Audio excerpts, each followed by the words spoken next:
خلیفہ کون؟ ابو الکلام آزاد۔ خلافت عربی کا ایک مصدر ہے، اس کا مادہ ہے خلف اور اسی سے ہے خلیفہ۔ خلافت کے لغوی معنی نیابت اور قائم مقامی کے ہیں، یعنی اگر ایک شخص کسی دوسرے شخص کے بعد اس کا نائب و قائم مقام ہوا تو یہ خلافت ہوئی، اور لغت میں اس کو خلیفہ یعنی بعد کو آنے والا اور قائم مقام کہیں گے، خواہ یہ نیابت سابق کی موت و عزل کی وجہ سے ہوئی ہو یا غیبت کی وجہ سے یا اپنا اختیار اور منصب سپرد کر دینے کی وجہ سے۔ یہ لفظ بھی قرآن حکیم کے اختیارات لغویہ میں سے ہے، یعنی عربی زبان کے ان لفظوں میں سے ہے جن کو لغت میں عام معانی کے لیے استعمال کیا جاتا تھا، مگر قرآن حکیم نے اپنے خاص مصطلح شرع معنی کے لیے اختیار کر لیا، جیسے ایمان، غیب، تقدیر، بعث، صلاۃ وغیرہ ذالک۔ ایمان کے لغوی معنی یقین و طمانینت اور زوال خوف و شک کے تھے، لیکن قرآن حکیم نے اس کو ایک خاص طرح کی یقین و اقرار اور عمل کے لیے استعمال کیا، اور اب ایمان قرآن کی بولی میں عام لغوی معنی کے خلاف ایک خاص اصطلاح قرار پا گئی ہے۔ قرآن کی زبان میں خلافت اور استخلاف فی الارض اور وراثت اور تمکن فی الارض سے مقصود زمین کی قومی عظمت و ریاست اور قوموں اور ملکوں کی حکومت و سلطنت ہے۔ قرآن حکیم اس کو سب سے بڑی نعمت قرار دیتا ہے جو اچھے یقین اور اچھے کاموں کے بدلے اقوام عالم کو دنیا میں مل سکتی ہے۔ قرآن کے نزدیک اس خلافت عرضی کا مقصد یہ ہوتا ہے کہ دنیا میں نوع انسانی کی ہدایت و سعادت کے لیے ایک خاص ذمہ دار قوم و حکومت قائم ہو، وہ اللہ کی عدالت کو دنیا میں نافذ کرے، ظلم و جور اور ضلالت و طغیان سے اس کی زمین پاک ہو جائے، ایک عام امن و سکون اور راحت و طمانینت دنیا میں پھیل جائے، اور اللہ کا وہ ہماگیر قانون عدل جو تمام کائنات ہستی میں سورج سے لے کر زمین کے ذرات تک نافذ و قائم ہے، اور جس کو قرآن اپنی زبان میں صراط مستقیم کے لفظ سے تعبیر کرتا ہے، زمین کے گوشے گوشے اور چپے چپے میں جاری و ساری ہو کر کرۂ ارضی کو سعادت و امنیت کی ایک بہشت زار بنا دے۔ لغت کے اعتبار سے یہ اطلاق اس لیے ہوا کہ سب سے پہلے جو قوم اور قوم کا جو فرد خلیفہ ہوا وہ زمین پر اللہ کی عدالت قائم رکھنے میں اللہ کی نیابت اور قائم مقامی رکھتا تھا، اور اس کے بعد والی قوم اپنے سابق کی نائب تھی، اور ہر خلیفہ سابق کا قائم مقام۔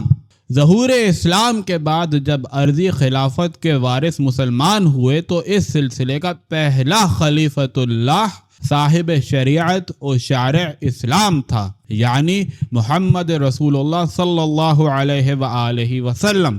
پھر ان کے بعد جن لوگوں کے ہاتھ اسلام کی مرکزی حکومت آئی وہ اس خلیفۃ اللہ کے نائب اور قائم مقام ہوئے، اس لیے ان پر خلیفے کا اطلاق ہوا اور اب تک ہو رہا ہے۔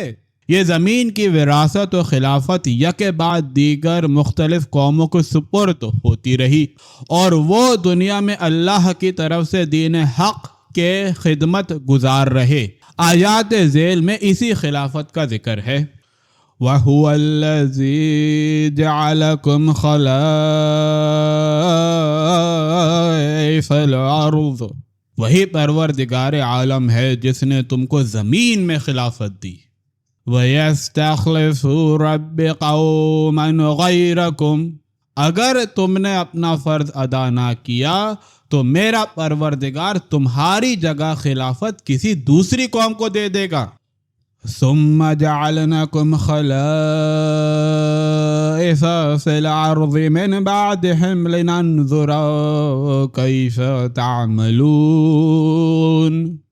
پھر ان قوموں کے بعد ہم نے تم کو ان کی جگہ دی تاکہ دیکھے تمہارے کام کیسے ہوتے ہیں۔ وَاذْكُرُوا إِذْ جَعَلَكُمْ خُلَفَاءَ من بعد قوم نوح، اور یاد کرو جب تم کو قوم نوح کے بعد ان کا جانشین بنایا. یا داؤد ان جعلناک خلیفۃ فی الارض، اے داؤد ہم نے زمین میں تم کو خلیفہ بنایا. اسی چیز کو زمین کی وراثت سے بھی تعبیر کیا گیا. وَلَقَدْ كَتَبْنَا فِي الزُّبُورِ مِن بَعْدِ الذِّكْرِ أَنَّ الْأَرْضَ يَرِثُهَا عِبَادِيَ الصَّالِحُونَ.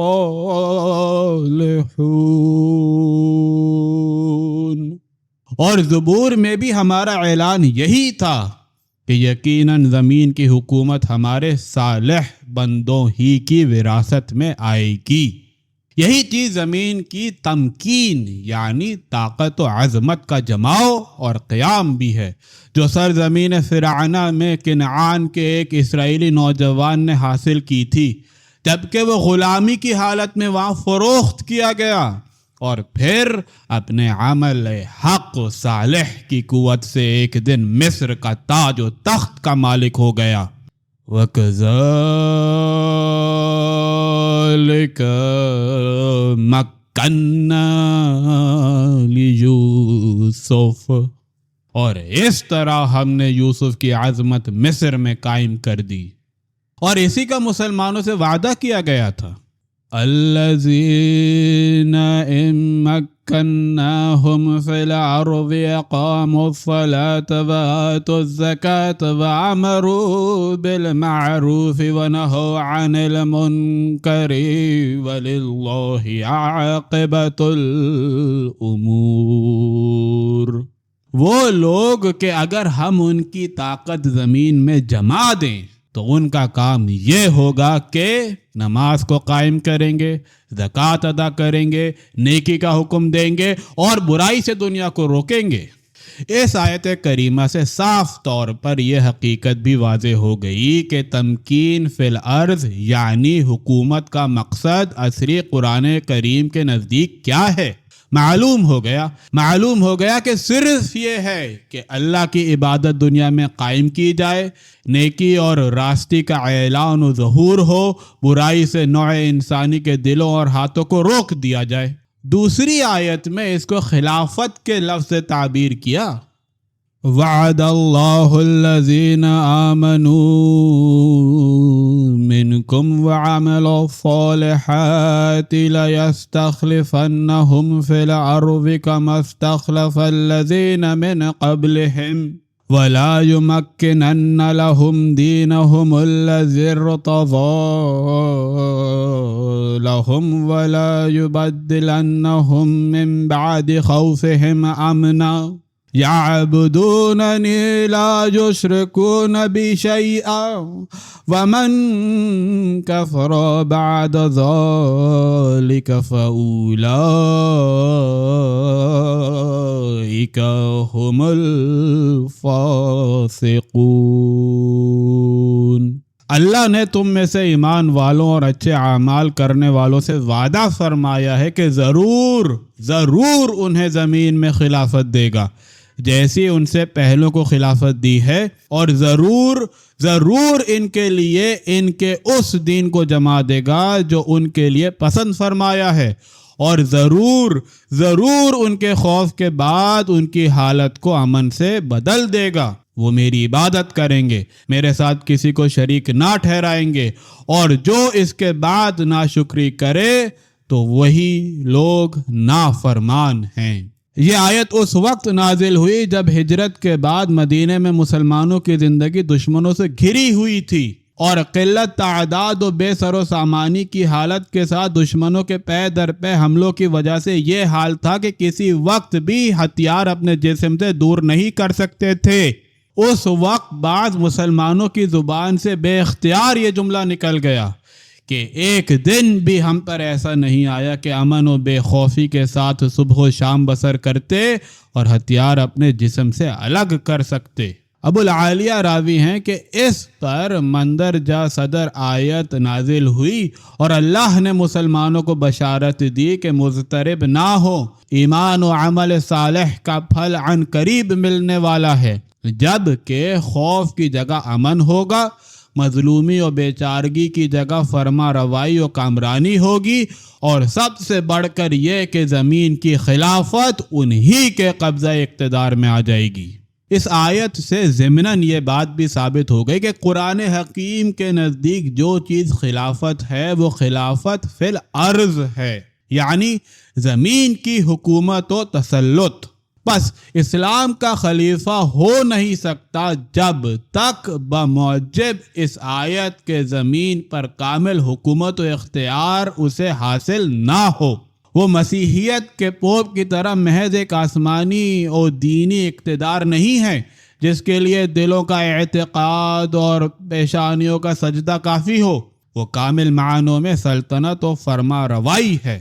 اسلام کے قانون میں دینی اور روحانی اقتدار خدا اور رسول کے سوا کوئی انسانی وجود نہیں رکھتا۔ ایسے اقتدار کو قرآن نے شرک قرار دیا ہے اور اس کا مٹانا اس کے ظہور کا پہلا کام تھا۔ اتخذوا